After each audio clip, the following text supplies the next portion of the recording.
Hello, everybody, and welcome back to the NFL podcast here on the Josh YouTube channel. It is episode 2, where as we edge closer and even closer to the NFL playoffs, loads to talk about in so many different ways. Unfortunately, a bit more to talk about rather than the games itself, as very similar to football. COVID's having a bit of fun in some NFL camps more than others, but so we'll talk about it and we'll see how it goes. So, like I said, I've got Freddy with me to talk all things NFL. No Connor this week. He's unfortunately too neck deep in work, but we still got Freddy. He's here to let us know all his personal opinions and everything NFL related. So, Freddy, how are you doing? I'm good, Josh. I'm sure the three people listening, or when they will be listening, will be very interested in what I have to say. So, as ever, I think my opinion counts as much as Colin Cowherd's. But yeah, it's thanks for having me on, as per usual. I don't particularly like. I don't like that Connor guy. Don't listen to him. But anyway, so let's get started. Let's start off with the elephant in the room, and I believe this is the first NFL coach to be sacked this season, and is Urban Myers getting sacked as Jacksonville Jags head coach. He signed a 5-year deal. He was meant to be seen. He's in a 5-year deal. He was meant to be seen as the biggest and baddest, coach. He was going to be up and coming coach, one of the best college coaches, and he survived 13 weeks before one of probably the more patient owners in the NFL, so to speak, already lost patience with him, and he got sacked. Um, with you for Mars, I don't watch any college football whatsoever, so I didn't know what his history was regarding college football, but I did kind of read about him, and I know there was always these rumors that he has a very particular way of coaching, that he's hard on his players, he's very stubborn, and he believes in himself a lot, and even I think it was like 2 or 3 weeks into the training camp of the Jags preseason, and there was already starting reports coming out that some of the things that he was doing was college level, or the players were not particularly happy with it. Josh Robinson was unhappy with the game plan based around him, and then it came out that he was calling all of his staff losers and they're not good enough as him, which I think, yeah. And then Josh Lowell came out and apparently said that Urban Myers kicked him, said to make his fucking kick. So, Freddie, I know you follow college football, definitely more than I do anyway, but probably by quite a mile. Did this become as a surprise to you that Urban Myers got sacked this early on into what was meant to be a really long-term deal, or is he just a coach that is simply not made for the NFL?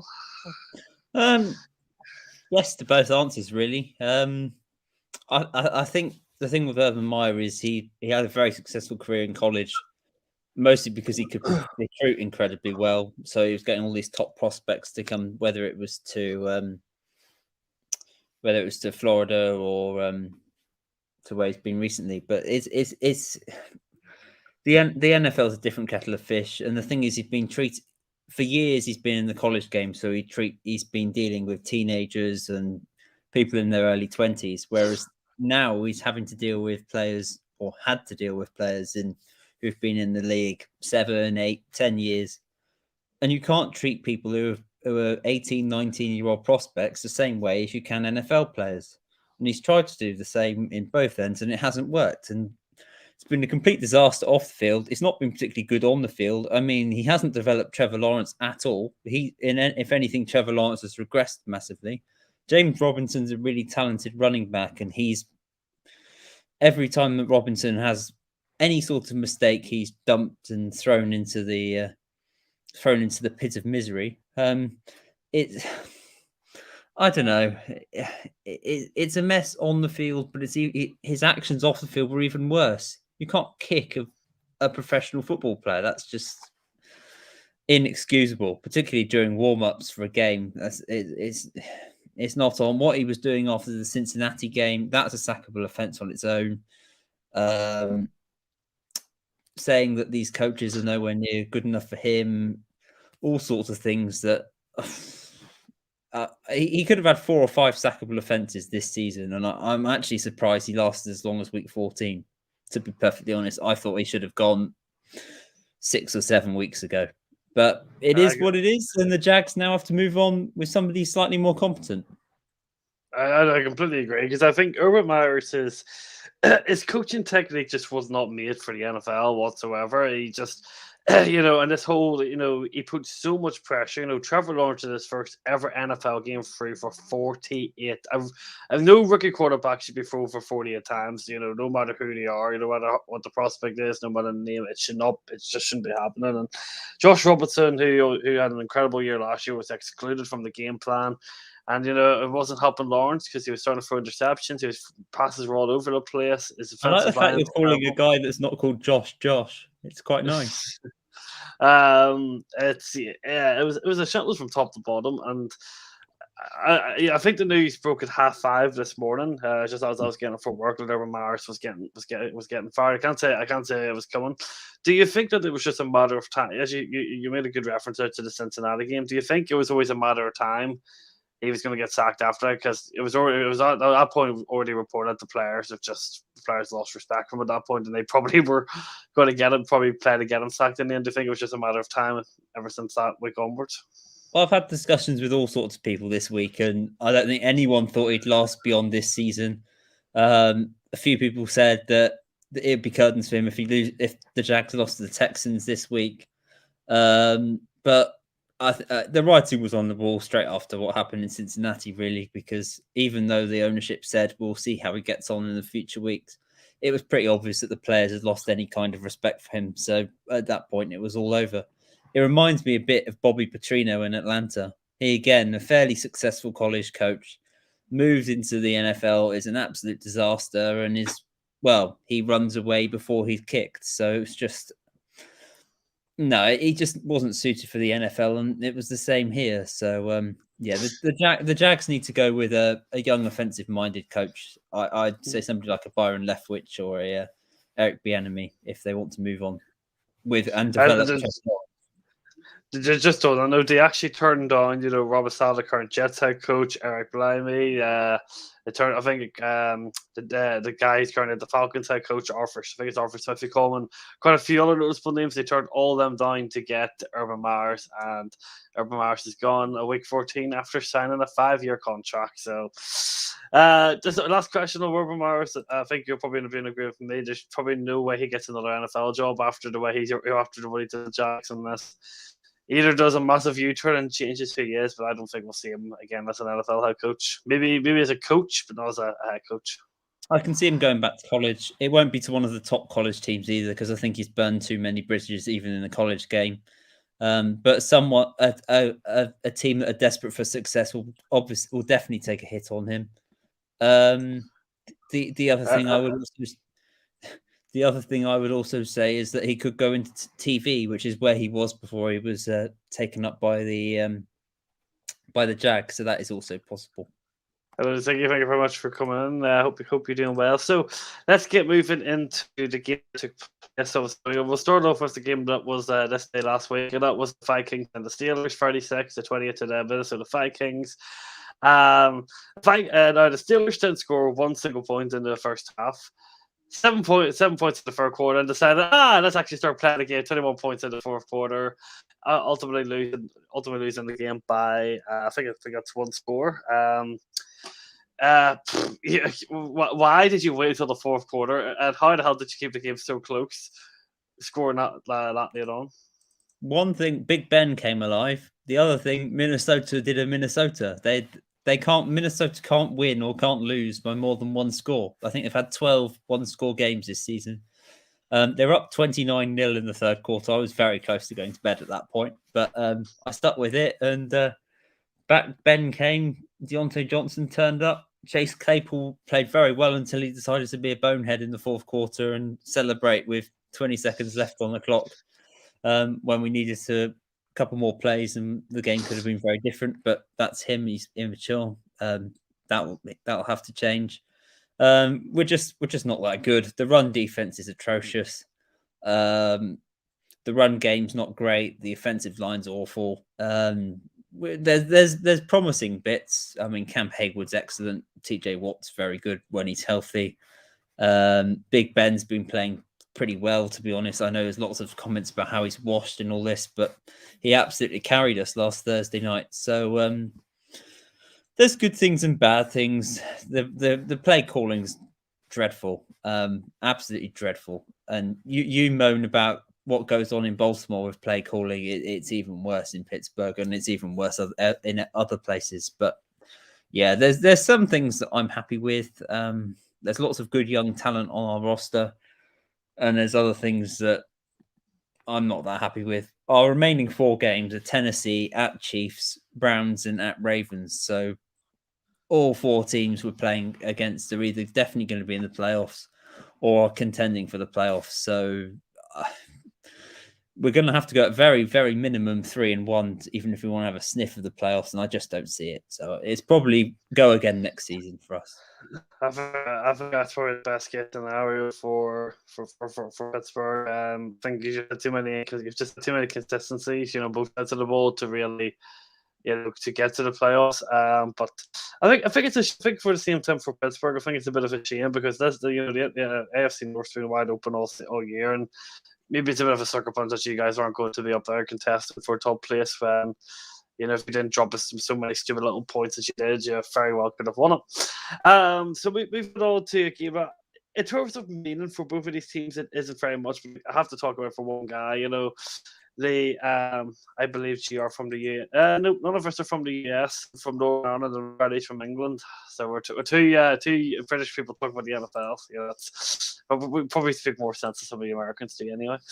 It is the Panthers and the Falcons. So the Falcons winning this game 29-21 on the road, and Cam Newton for the second week in a row was benched for PJ Walker.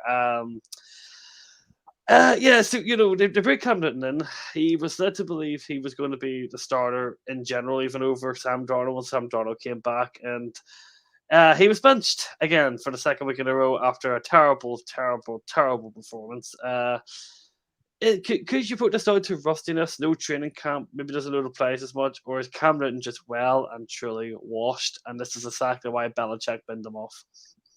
He did play a bit better last week. I mean, he had a 65% completion percentage and actually a quarterback rating of 70. So it wasn't quite the 5.6 he had the week before. But no, Cam's nowhere near where he was. It was pretty obvious. If you watched any of New England last year, you could see he was nowhere near the standard that you needed. He had lots of rushing touchdowns, barely threw the ball, can't throw it that accurately. I think the thing is teams and fans always think, oh, this guy was so good 5 or 6 years ago. He's bound to be good now. And it's not the case. I mean, look at the Ravens and their run game. They've brought in so many good running backs from 6-7 years ago that are nothing like what they were now. And they're not producing. It's just what happens in the game. If you can't keep up with the changes in the NFL, then you get thrown away. And it's the same in coaching. I mean, Bill Belichick's gone with the times, and he's one of very few. Pete Carroll's now completely outdated, and there are others that have fallen away as time goes by. It's just what happens in the league. And Cam is just not the same player as he was 5 years ago, and that's just a fact. Thank you very much for tuning in. I guess you ain't got nothing else better to do than that's a NFL podcast, given the English Premier League has so many postponements. So we will be getting on the covered with regarding the NFL very shortly. Moving on to the game that took part in Cleveland, the Baltimore Ravens losing 2 weeks on the road and lost to the Cleveland Browns. I believe this now makes the Ravens 1-4 in divisional games. They've lost to the Bengals, the Steelers, and the Browns. So not very nice actually. So the Ravens were down quite heavily at halftime. They were 24-9 down at halftime.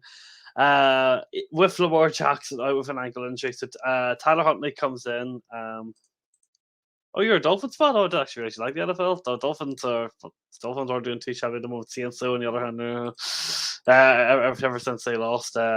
Ever since they lost their quarterback, James Winston, they were screwed. So Tyler Huntley came in, and Tyler Huntley actually came in and somehow nearly mounted the Ravens to a comeback in Cleveland. It's scary to see. I'm scared to see this. I'm going to say something that may be a bit controversial here, and it is all hypothetical. But with the way Lamar Jackson's been playing the last few weeks, I don't think like Lamar Jackson would have mounted that comeback that Tyler Huntley did. No, because Tyler Huntley was throwing the ball more accurately. He was being smarter with his decision. He was getting the ball out quickly. He was making passes to Rashard Bateman.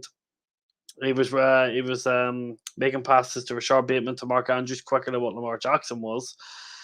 And the Ravens nearly pull off an incredible comeback. If the fourth down was executed properly, we could be talking about a whole different game here. Because with Justin Tucker as a kicker, the Ravens were in a good chance of winning this game even by a field goal. What do you make? Would you agree with me that? I know it's weird to say because Tyler Huntley's an undrafted quarterback. He's very inexperienced, but it just feels like Lamar Jackson would have done what he did because the way Lamar's been playing these last 3-4 weeks wasn't like the way Tyler Huntley was playing. Would you agree or disagree? Both, I think. You can't write off a guy of Lamar's talents even if he hasn't been playing that well. And again, it's hard to judge him against the Steelers because he's never ever played well against them. So the Steelers just seem to know how to. They can't set up against anyone else, but they just seem to know how to set up against Lamar Jackson. But we've seen Jackson mount these comebacks this season. He did it against the Colts, and he's done it against other teams. So, I don't know. I think it would be a bit harsh to say, "Oh, Lamar definitely wouldn't have mounted this comeback." But again, it's all hypothetical. Who really knows?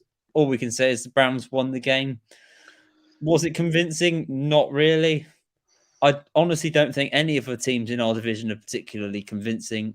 The most talented team, quite frankly, are the Bengals, but they're just not consistent. And one game they look fantastic, the next game they look a complete mess. So I don't know. Our division is a bit of a mess, really. We're all fairly average teams. None of us are going to win anything this season other than the division title. And yeah. There's a lot of Ravens game between now and Lamar Jackson retiring. I hope he has more wins than losses against Pittsburgh. But he's not doing very well at the moment. No, the Raven fan base is very fickle. They, generally probably the worst fan base in the NFL when it comes to overreacting. Once again, they were pissed off about John Hart's 2-point conversion attempt rather than taking the extra point because then you took the extra point, we would have been level, went to overtime. Do you look much into that? The momentum is with you. The offense is playing well. A 2-point conversion builds that momentum. Do you have an issue with the 2-point conversion, or the Ravens fans really just picking here because John Harbaugh an aggressive coach? He's always gone for 2-point conversions. The momentum was on the offensive side on the road. Of course it was the right decision, and I don't really think. I think the Ravens fans are just overreacting, aren't they? Surely. Yeah, I think so. The Ravens are such a hard team to judge this year because, as we've said every week, whether it's here or on another show, they're just so decimated by injuries. It's just a bit harsh to just completely slag them off because they're not winning every week. And again, they've taken these games they've lost the last couple of weeks to the Steelers and the Browns. They've only lost by a couple of points and through unlucky results. So it's just what it is. And they've got to bounce back. They've got a horrible game this week against the Packers. Will they bounce back with Green Bay? I don't see it. I think the Packers are too strong for them, but you never know in this league. You see surprising results all the time. It's going to be a competitive game. It's live on Sky, so those people who have got Sky Sports will be able to watch that, and they'll be able to watch the mighty Steelers against the Titans in the earlier game as well. So lots of good football for those watching on Sky this weekend. We might need something. A fully fit Ravens don't win the division title if they can go to a run of winning games. Yeah, if the Ravens were fully fit and were fully healthy, as we say in the NFL, they'd be a team that would be going for the Super Bowl because they had the right places in the right. They had the two of the best corners in the NFL, one of the best CFDs, decent offensive line, good long young linebacker. Some incredible. The only query I'd have about the Ravens, even fully healthy, is their offensive line. Well, the offensive line is shocking, yeah. And the thing is, though, it's just making this even better. left tackle Venezuela, right tackle Trey Phillips, and I think it's our center Bozeman or have not practiced all week, and our backup center is out with COVID. See, add to the injury list, and Lamar Jackson may not play. So, we'll talk about the Packers game later on, man. But Let's just briefly talk about the team that the Ravens lost to, the Browns. They've been absolutely decimated this week with COVID cases, with pretty much the entire team out. I think they're up to about 20 cases now. So it's 21 cases, and that includes Baker Mayfield, Kareem Hunt out injured. He's not COVID, but he's out injured in general. Like, now I was actually going to move on to the Raiders next. Conveniently, he lost 48-9 at Arrowhead to the Chiefs. The funny thing is, this is weird, though, right? Because we're talking about the Browns. The head coach Kevin Stefanski's out, starting quarterbacks out, starting running backs are out, starting wide receivers are out. And the last couple of minutes, they've just lost Ronnie Harrison as well. He's also on the COVID list. That's another one on their defense, Dom. Right, first of all, what type of team can they field? Did they have to evaluate everyone off the practice squad and sign a ton of people from other practice squads just for this game? And two, it's actually weird because we're actually you sit here and say this, all right? And I personally won't be watching this game on Saturday because I think it'll be a waste of time. Sadly, that the game that's on the Saturdays, fucking the Injury Bowl versus the LA Raiders shithouse. You actually say the Browns are still really kind of favourites against the Raiders because the Raiders are bloody bad since John Gronin got resigned. They've been atrociously bad. Like, I don't know if you're going to bother watching this game on Saturday. You might because there is nothing else because COVID really is taking over the world and all sports at the moment. But like, the Raiders are ever since John Gronin's got sacked and then they had the issue with was it Suggs or I think it's Suggs or Ruggs or something, whatever you call them, can't remember who Ruggs, it was. Yeah. Like it's like the Injury Bowl versus the team that's probably just as bad as the Texans these days. Well, they had that fantastic win over Dallas on Thanksgiving, and then I've not really seen them perform since. They had a horror show home defeat to the Bengals. So they got utterly blown out by the Chiefs last week. I've got to say, credit to the Kansas City Chiefs. They were absolutely outstanding, and they're well and truly back to their best. As good as the Patriots have been, I'm not sure I see anyone stopping the Chiefs at the moment. They're just absolutely flying through the back end of the season. So credit to them. They've completely turned their season around and are looking very strong. But the Raiders, they're a mess. And it's odd because I will watch this game on Saturday because although it's going to be a bit of a mess, it's probably going to be a competitive game because the Browns, Case Keenum's not a big drop off from currently half fit Baker Mayfield. That's just a fact. So it's not a massive drop off at quarterback. You've got at the moment, touch wood, you've still got Nick Chubb fit, and if you've got Nick Chubb fit, you've still got a chance in any game. David Njoku's back, so at least you've got a tight end. There are some players there that they can build around, but they're missing just so many pieces that they're missing Jarvis Landry on their receiving core. That's a massive loss. As you say, Kareem Hunt's out. They're missing guys on their O-line. They're missing so many players on their defense. I don't know. I think even the Raiders, as much of a mess they are, and Derek Carr so inconsistent, I just think the Raiders have probably got a bit too much. But this is a game that interests me. There's so much going wrong that it's a game I'm happy to watch. So we'll just have to wait and see. It's actually really depressing. Other than the Glenavon game that takes part tomorrow night, I'll be at the game tomorrow night as we speak. I've had a really long week. I said I work as a baker, so we've had an issue with another baker. So I've had an incredibly long week, and the fact that there's actually no football this weekend pretty much is really fucking depressing. I hope this is just a one-off with COVID. I hope over Boxing Day Christmas period, it'll all go well. So we will be touching on it a tiny bit towards the end of the show when we start previewing games. But yeah, it's not very nice. So 4 games here on my screen, which I think we will have to talk about all 4 of these games very quickly because they were all games that are definitely worth talking about. First of all, the 49ers and Cincinnati.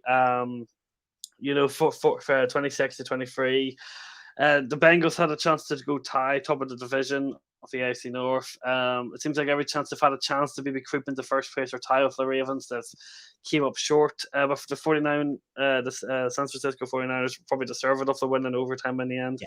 So some cracking game though, but the Bengals they just don't get over the finishing line when they really, when they could take an extra big step in the division. So do you think that maybe it's the team, but maybe it's a season too early in terms of trying to compete for the division? Yes, I think they're only missing a couple of pieces. I think they're missing probably one more piece on their defense, maybe a corner.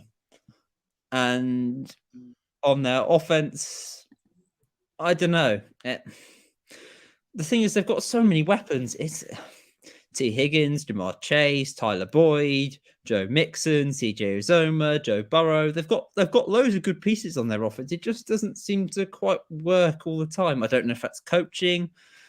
I don't know if it's maybe the offensive line, but even the lines played pretty well this season, so you can't really blame that. I don't know. They're just very inconsistent. One week they're brilliant, the next week they're a mess. Joe Burrow had a very good week this last week. He was 25 of 34 for 350 yards and a couple of touchdowns. So he had a really good game. But the run game wasn't brilliant. And they made Jimmy G had a good week for the Niners. I don't know. This team's nearly there, but it's got the potential to be a very, very strong contender in the AFC. It just isn't quite making that jump from being a good team to a great one. And that's just where they are at the minute. I think if you ask the Bengals fan before the start of the season, though, hey, you'll be right in the mix for the AFC North amongst the three other teams. You'd be right there with 4 weeks to go. They'd have bitten your hand off for it. So they can't really complain. It's very similar to you. I think I think there was a lot of question marks over Zach Taylor going into the season. He was like Kingsbury. He was kind of on the cuffs of, is this a coach who can take the Bengals to where they need to be? He's got all of his talent, but can he use it? And I think credit to Zach Taylor. I think he's done a fantastic job. I think the defense is definitely better this year to what it has been the last 2 years, and the offense has a bit of consistency. But I think it's still a very young, inexperienced team, and I feel like next year there may be a threat for in the division with another year under the belt, and if they have a good off season like they did the past off season, there'll be a team that's going to be fighting for the AFC North along with the Ravens and the Browns. And I can't see the Steelers fighting for the division next year because you'll either have Rudolph a quarterback or you'll have some other dodgy veteran, guy in for a year or two before you go in for the draft. On to the Bucks and the Bills game that you said it was going to be a blowout for the Tampa Bay Buccaneers. It was anything but, as the Bucks. That's not entirely true, because it was a blowout until the second half. It was completely. It was a one-sided game until the Bills decided to turn up. And Josh Allen decided, well, we've got our playoffs on the line here. We've got to actually turn up and give them a game. And credit to them, they did. They had a couple of very, very dodgy officiating calls go against them. And that was enough for the Bucks to pull off the win. But I think generally the Bucks deserved the game, to be honest. They were the better team. I do agree. I think the Bucks were very, very good.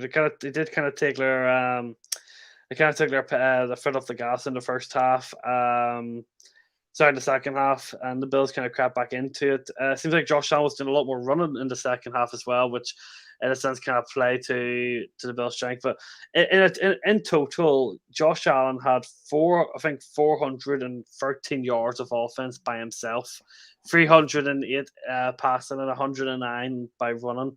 And then Devin Singletary with 52 yards. You feel bad for Josh Allen because, he generally is carrying his whole offense on his back. It's like, I know we say it week in, week out, but, in some cases with the NFL, it always comes down to one thing, and for me, it is the Bills' lack of running game. If you're the Buffalo Bills, what can you do to try and get any sort of run game going, or is it just generally hopeless? Like, is there generally no hope of this Bills team getting any sort of run game? Because there's no way they're going to go anywhere with Josh Allen doing all that. Without the personnel, I don't see how they develop it this offseason. The interior offensive line's not great, and the run game's Singletary, Matt Breida, and they're clearly completely off on Zach Moss because he didn't even get a carry last week, so he's completely out of the way. Yeah, the Bills' defense, the Bills' run game's not there, and Josh Allen's having to carry the burden. They're not a Super Bowl team this year. We all thought they might be. They're not. So they'll probably lose in the first round of the playoffs, or if they're lucky, get to the divisional round. I think they'll be a playoff team because Josh Allen is too good, and their defense, even though it's inconsistent, will get them over the line. But they're not going to win the division. They've got fairly easy home games left. So they've got the Panthers, Falcons, and Jets at home, but they've still got to go to Foxborough. And I don't see them going to New England and winning. I don't. And the final game is the LA Rams beating the Cardinals 30-23. Kyler Murray and Mark Stafford have polar opposite games in terms of Kyler Murray with no touchdowns, 2 interceptions. He threw for 383 yards. Mark Stafford throwing for 287 yards with 3 touchdowns and 2 interceptions. I thought the Cardinals were going to win this game. I kind of went everything against what the Rams have been doing on both sides of the ball last week. I've not been as impressed. I do think they've underperformed, but to be fair, they went to Arizona. They played hell of a game. Kyler Murray was for Aaron Donald, man. Fuck me, what a game he played. Last thing I was saying, Aaron Donald hasn't particularly showed up much this week, and my God, he probably had the game of his season. The Rams got their game plan spot on, didn't they? Kyler Murray never was, even though he threw for 803 yards, I think that's a bit. It looks better than it actually was because he was never really comfortable in that game. You got to credit the Rams. They came in with the game plan, executed it, and looked very, very strong. I agree. I was with you, Josh. I thought the Rams had very little chance of winning this game. I thought the Cardinals would win it comfortably. They didn't. And big news for them this week is that DeAndre Hopkins is now out for the rest of the regular season and quite possibly deep into the playoffs as well. So that's a big loss for them. It's going to be this division's interesting because I thought probably after last week that it may well be over and the Cardinals would go to win it. Ooh, that's me. And that's right. I had an NFL website up and the advert started playing. Oh well. But yeah, it could be worse. I could be on here advertising a different show. Cough, Monday. Just in some unrelated news, Jojo Shelby scored a 26-yard screamer and Newcastle lead at Anfield, which, all right, even though Liverpool are missing Curtis Jones, Fabinho, and Van Dijk with COVID, if Newcastle could win that game, it'd be summer storm. It's 27 minutes ahead of you. See, regarding the division, because we said last week, the Cardinals, if they won that game, the division's over. Any chance the Cardinals? They did it last year. They fell apart towards the end of the regular season and completely just stopped doing everything they were good at. Any chance maybe the Cardinals are going to fall apart again here? Rams take the division, or what do you think? Well, the Cardinals will win on Sunday because they're playing Detroit. And then their final 3 games are the Colts at home, the Cowboys away, and the Seahawks. Yeah, so the Seahawks they could easily lose 2 of those. They could easily lose to the Colts, easily lose to the Cowboys. In a divisional game with the Seahawks, you just don't know. I mean, the Hawks are not that good, but they can win games, and that's and they can beat anyone on their day. So there is a potential for them to fall apart. I think the most likely outcome is 2-2, maybe 3-1. The Rams have got a shot, is all I'm going to say. They've got a shot of winning that division now, and it makes it more interesting.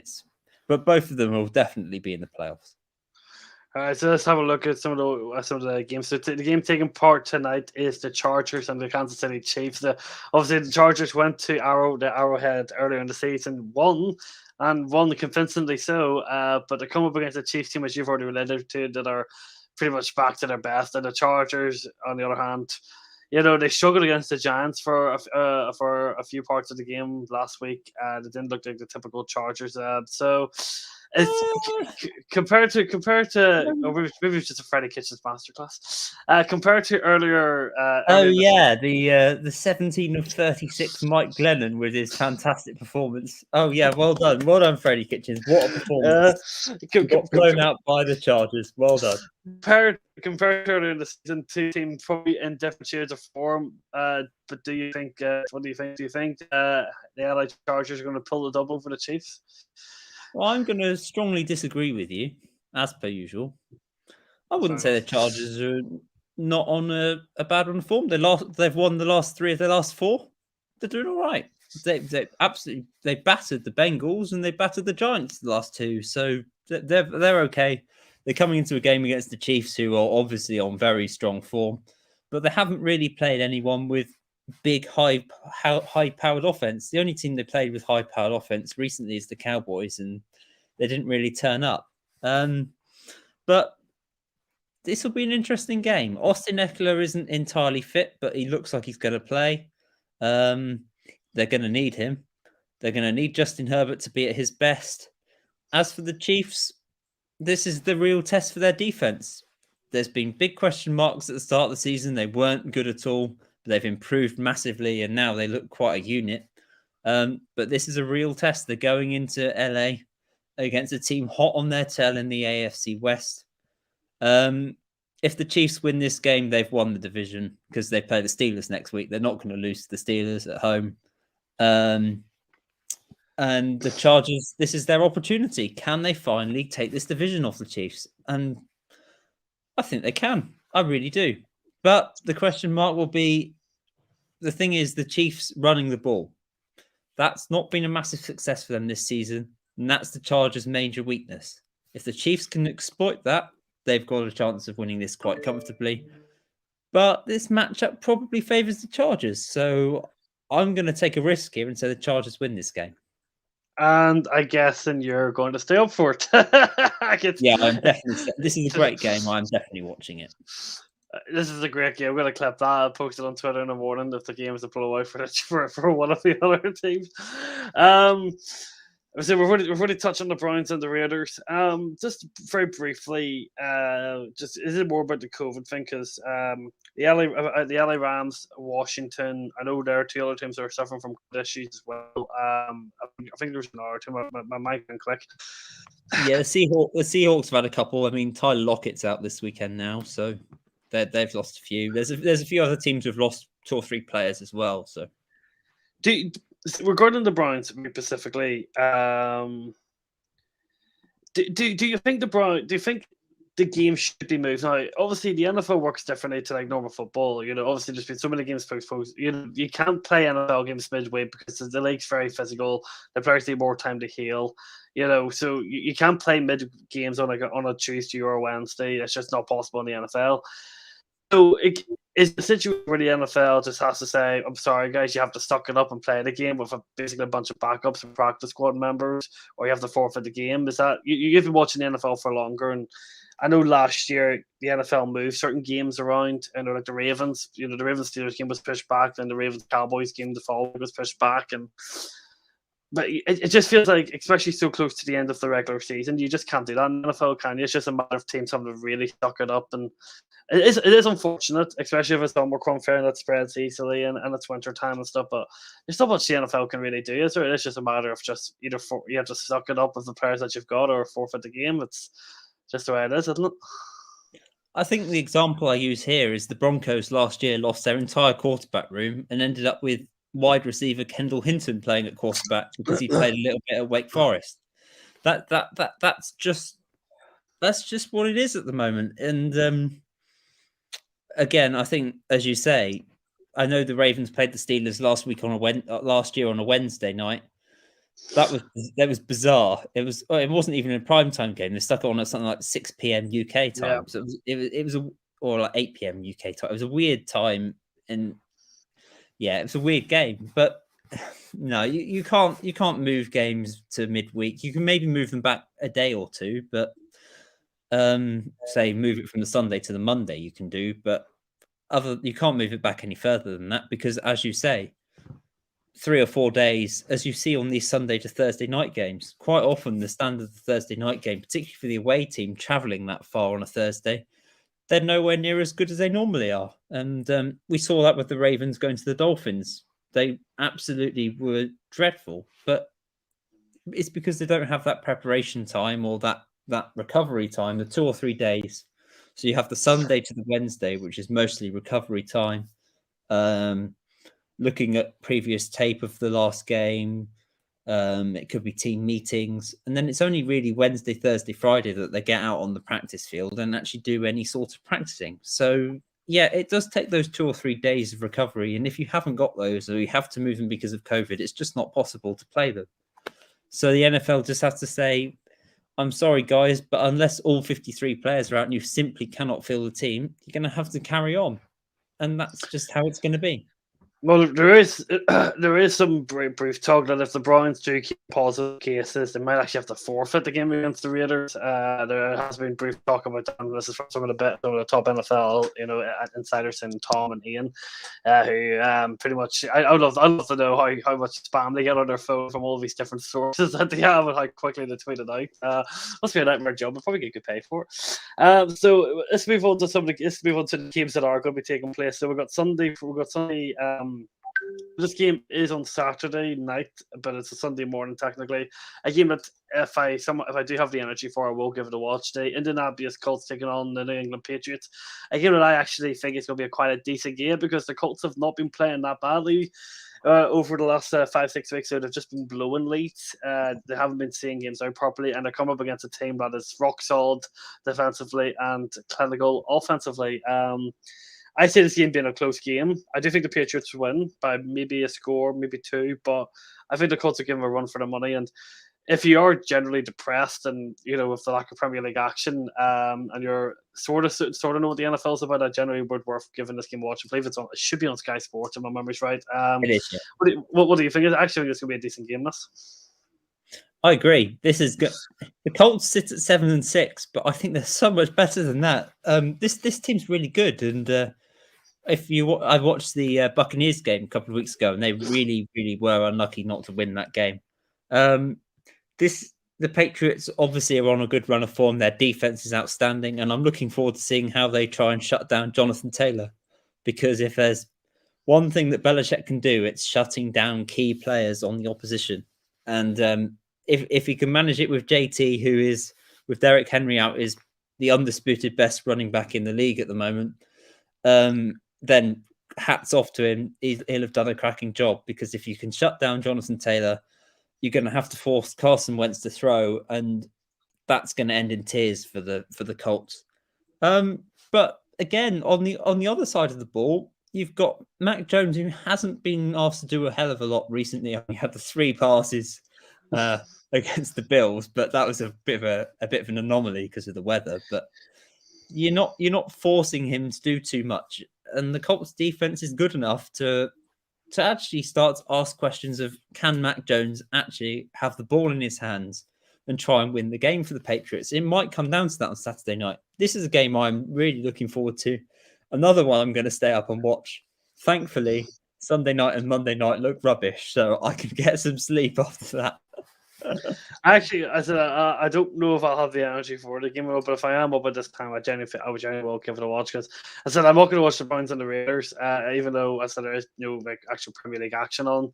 So I'll have to give this a watch. Everybody's curious. Chelsea and Everton's still in the league at the moment. I'm not watching the game personally at the moment, but I can remember still if anybody's interested. So let's move on to your team, the Pittsburgh home to the Tennessee Titans. Tennessee, are hit with injuries in all sorts of areas. I think Julio Jones is coming back off the IR list. He'll be active on Sunday.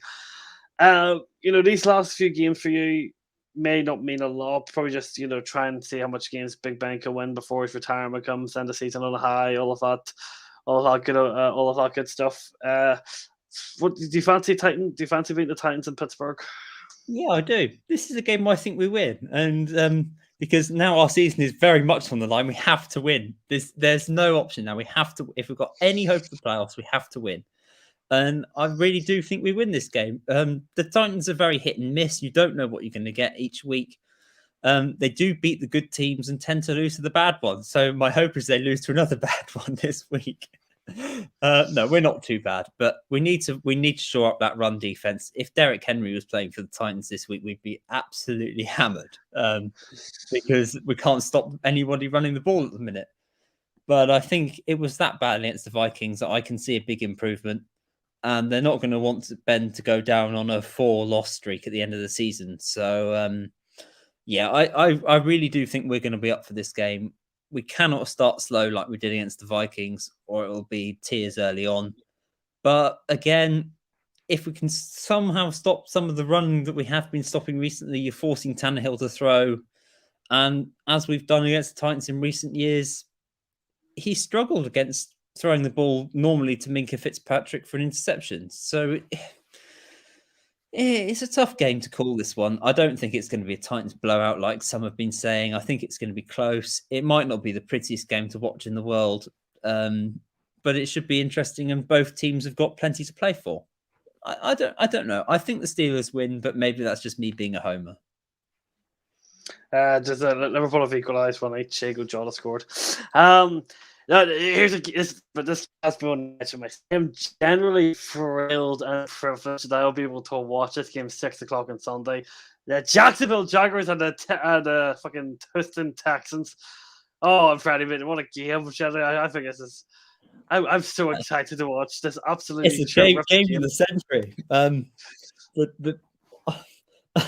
But the thing is, I expect the Jags to absolutely wipe the floor now. They've got rid of Urban Meyer because I'm expecting them all to be fired up and prove what an numpty he is. So I'm expecting James Robinson to go for 100 yards and a couple of touchdowns. I'm expecting Trevor Lawrence to go mad.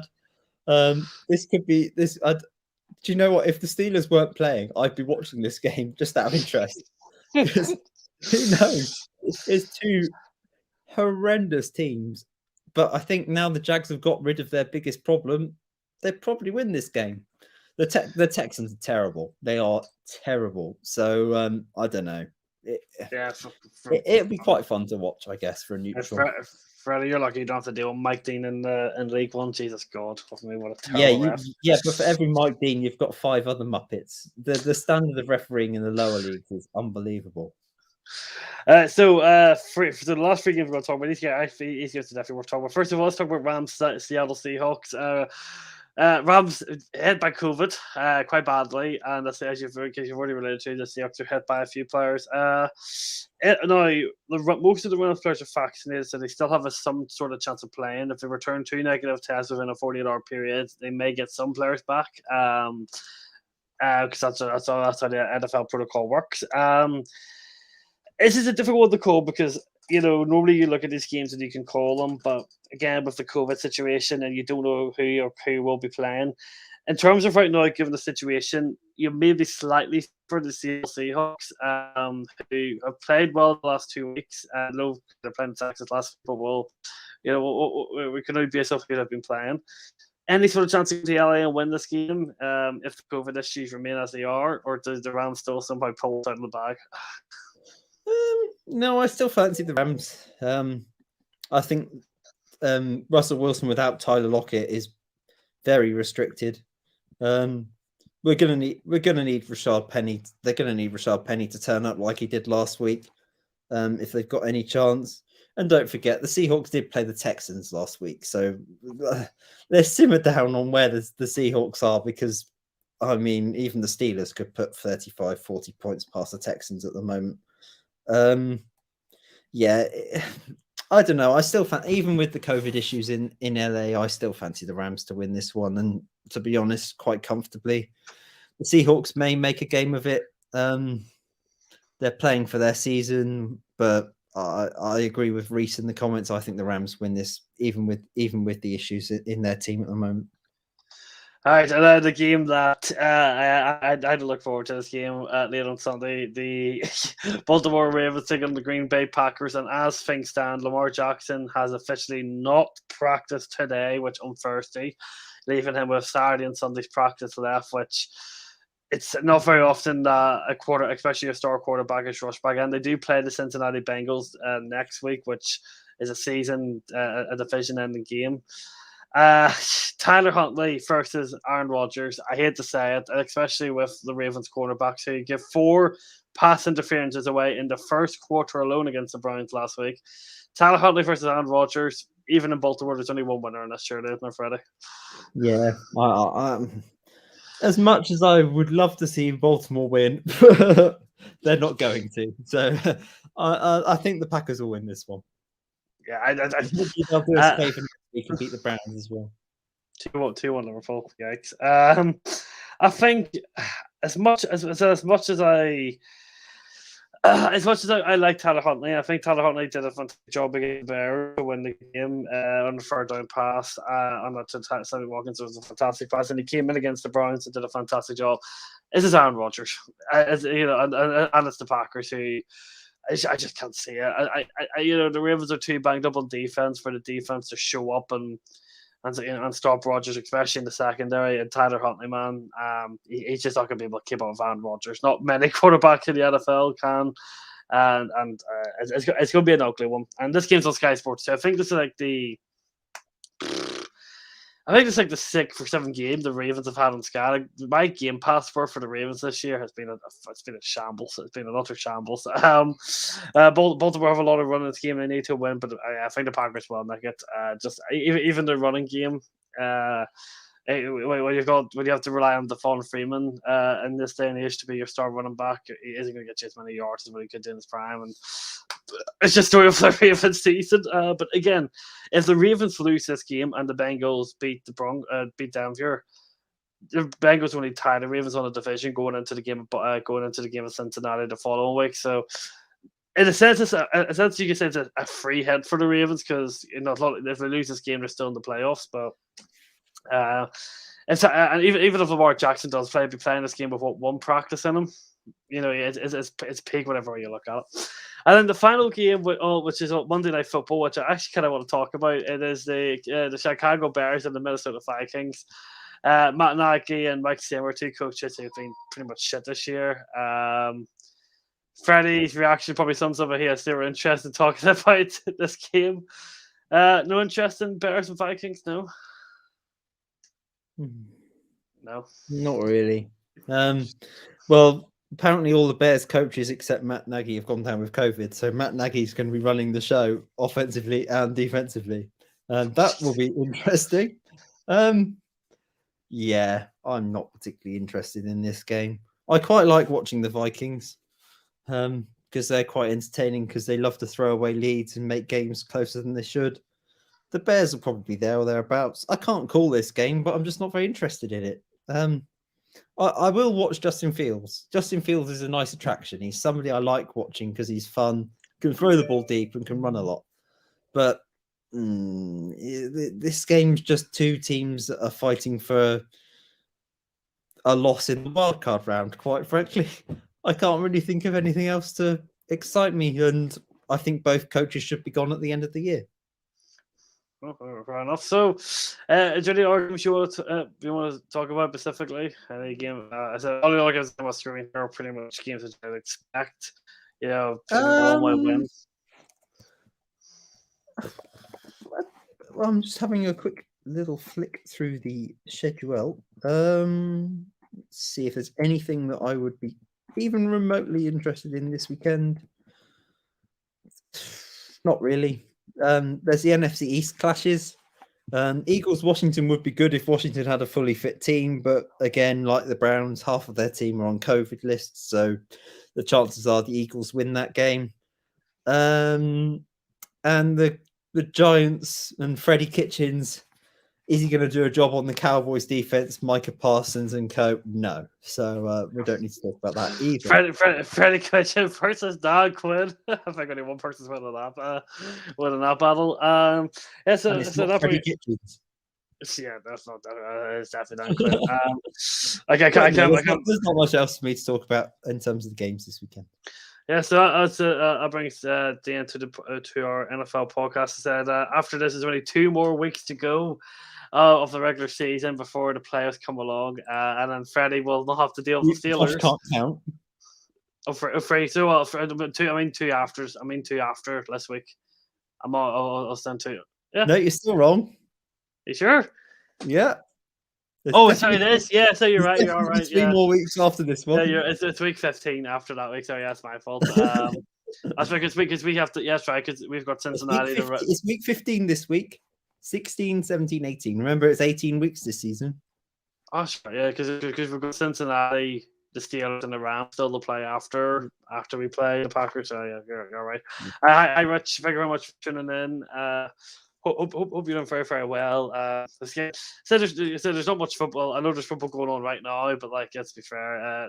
Even the field around the football world at the moment is very peak. I just want to ask you quickly because I know you are a football, a football fan. You support obviously the lower leagues, which it's completely irrelevant. It's completely irrelevant to all football.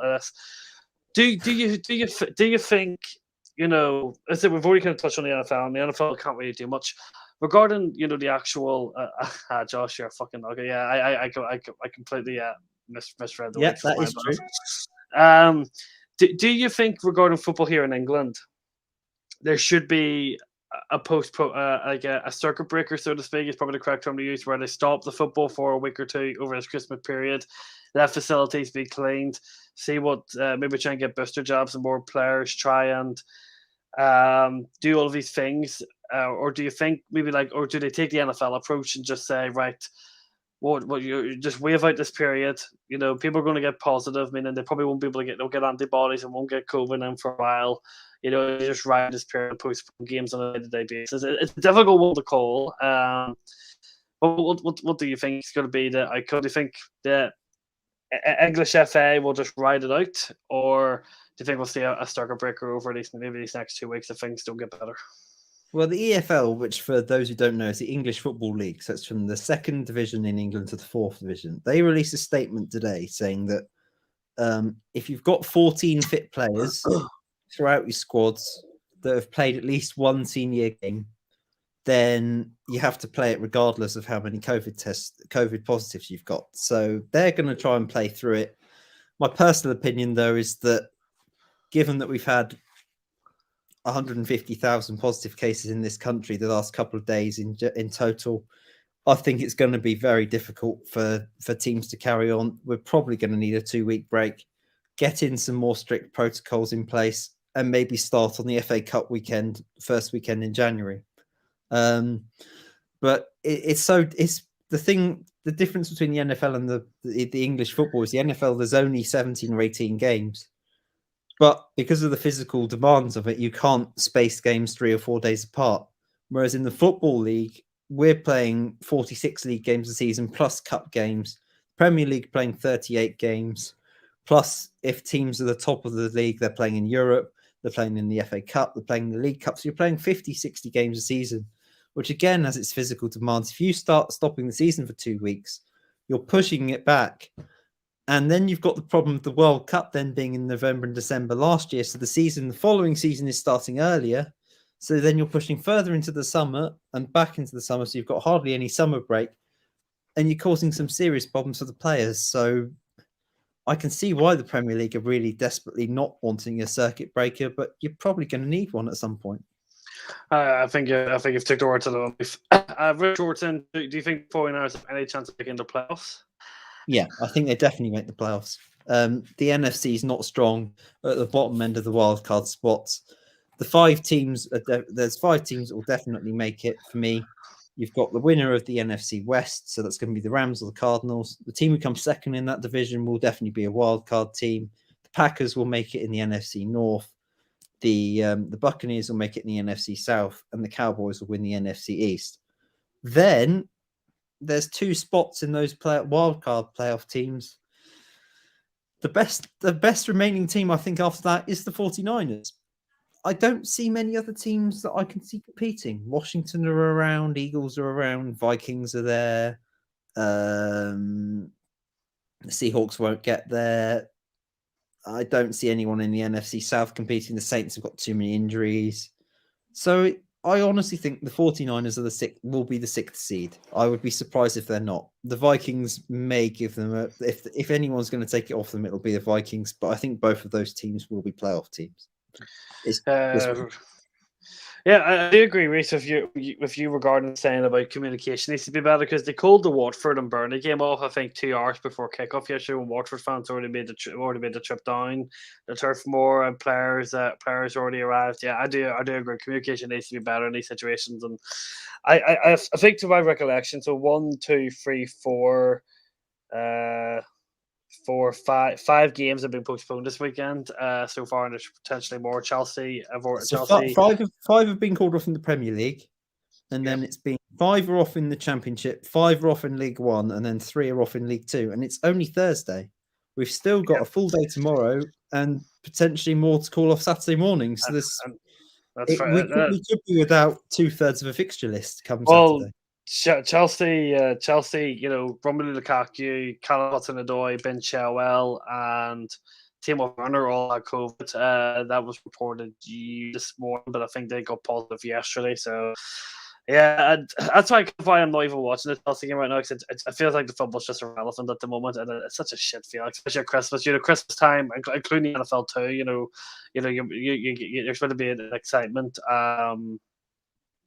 It's excitement to be, with all this football that's taking place. So yeah, it's shit, and I do think a server breaker in a sense is inevitable. Unfortunately, I hope I'm wrong. I hope we do maybe ride this week out, and then things do start getting better with stricter protocols to testing players more. But yeah, it's such a situation. Freddy, who do you have to get playoffs this year?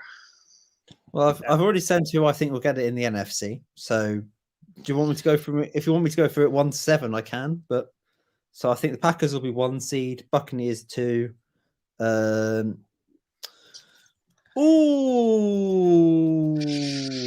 I'm going to struggle because I don't know whether to put. I think the Cowboys have got a relatively good schedule, so I'll put the Cowboys in at 3. Then I'm going to go controversial and say the Rams win the division and come 4. Cardinals at 5, 49ers at 6, and Vikings at 7. So that's the NFC. AFC, I don't see anyone. I want the Charge. I said I think the Chargers will win tonight. The Chiefs will win the rest of their games. I think they've got us. Can't remember who else they've got. They've got Denver and the Bengals. I think they win out after tonight. So I think I'm going to have the Patriots at the 1 seed in the AFC. I think Chiefs at 2.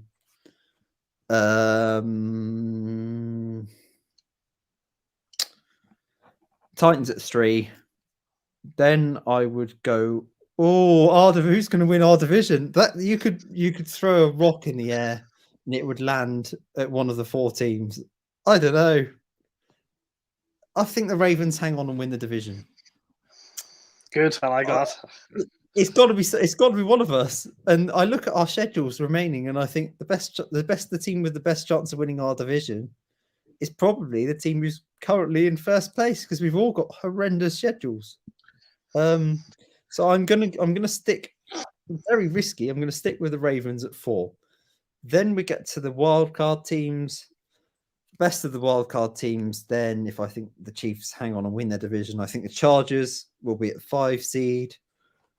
And then Bills will probably make the playoffs. The last spot, I would have said an AFC North team, but again, I don't see many of the remaining games being wins apart from in division. So I think the Colts will sneak in. So that's what I have as my playoff teams. What do you think, Josh? I actually pretty much agree with. I think we'll win our division by the skin of our teeth. That's very heavily dependent on if we beat the Bengals, the following week. I think we'll win the division. I actually fancy us beating the Rams, and I think we'll somehow beat you on the final week in Baltimore. But I think for both sides, I do agree. I think the Cardinals though will win the division over the Rams. Because we're going to beat the Rams, so I have to stay consistent. But there are so many spots that are open this year, especially in the AFC. You know, the AFC wildcard spots this year are just so wide open. You know, it hasn't been a particularly great AFC this year, but I'm not complaining because as long as the Ravens are in the playoffs, that's all matters. Because we're gonna go and win the whole thing. We're gonna go to the SoFi Stadium, win the Super Bowl. We're all Okay, gonna. okay. You've been drinking very heavily tonight, Josh. Let's call it a day. Yes, I agree. So yes, that brings in today's show. Absolutely fantastic show. Really, really enjoy. Thank you for everyone getting involved into the chat. So this podcast will be running all the way until the Super Bowl is concluded on February the 13th, I think it is. At the SoFi Stadium, the Ravens are not going to be in it. Maybe I'm throwing up a bit. No, yes, the Ravens will not be in that game. Go on then, Josh. Go on. Last thing before we finish. Who's going to be at the SoFi Stadium in the second week in February? Jesus. That's a tough one. I think from the NFC, I'm going to actually. I've been controversial saying this. I'm actually sticking with what I said originally. I'm going to stick with the Green Bay Packers for the NFC. I think they've looked really, really good this year, and I think I really like the way Aaron Rodgers is playing. I don't know. I feel like he's got a bit to play. I think he'll want to win the Super Bowl with them because I don't know if he'll stay there after obviously everything happened in the offseason. Will he be in Green Bay next year? I think if he wins the Super Bowl, I don't think he will be.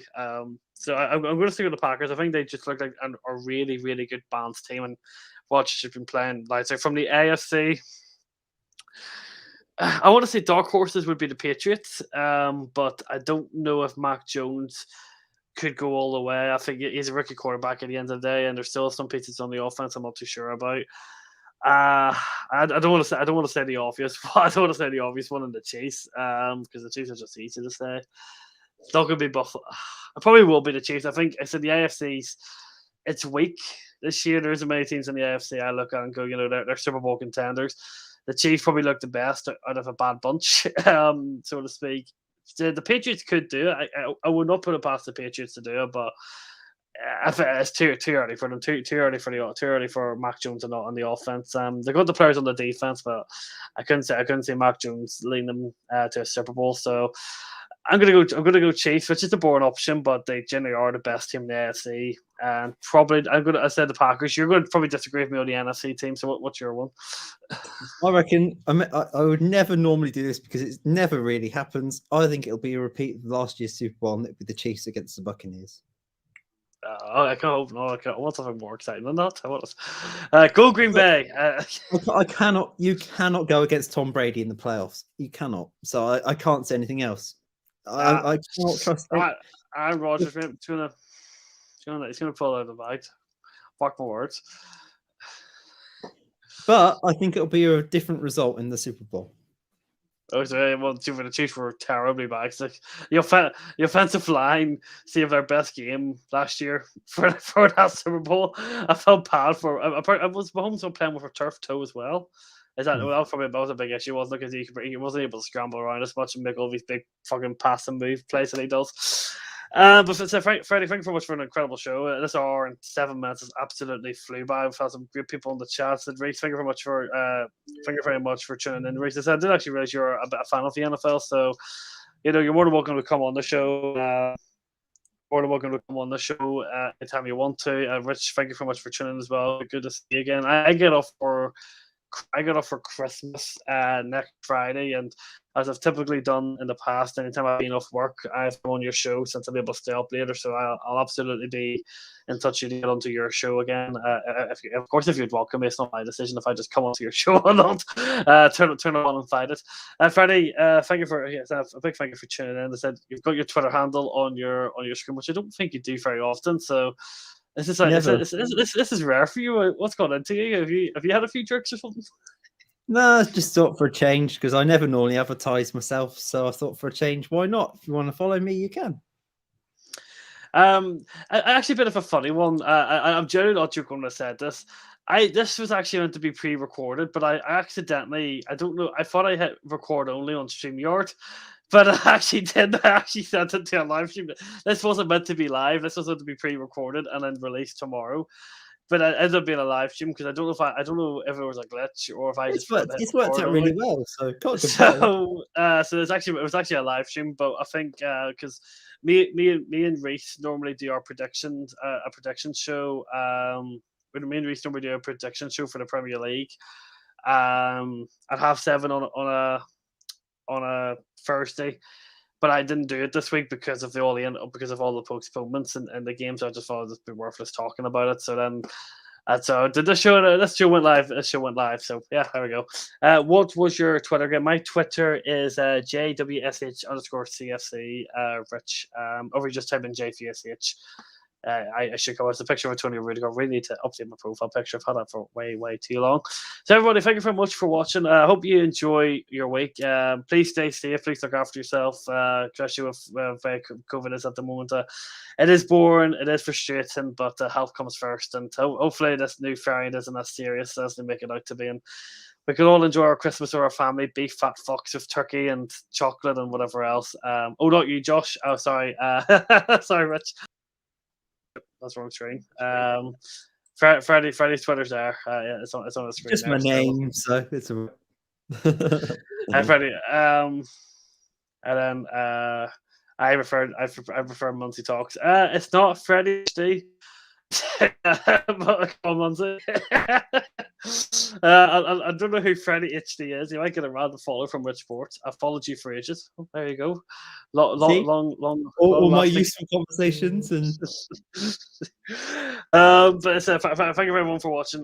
Do enjoy the weekend with whatever football is on. Watch the NFL because trust me, the NFL. Once you start watching, you'll get bloody addicted to it because it's a fantastic sport. Once you learn all the ins and outs out of it, and especially come up to the playoffs. So yeah, that's it from me and Freddie. Enjoy all your weekends. And me and Freddie will be back next Thursday. Probably just going to go live again because everyone's enjoyed it for to talk about all of these weekend, all of these quick fixtures and how the Raiders somehow lose to the Browns. See you later.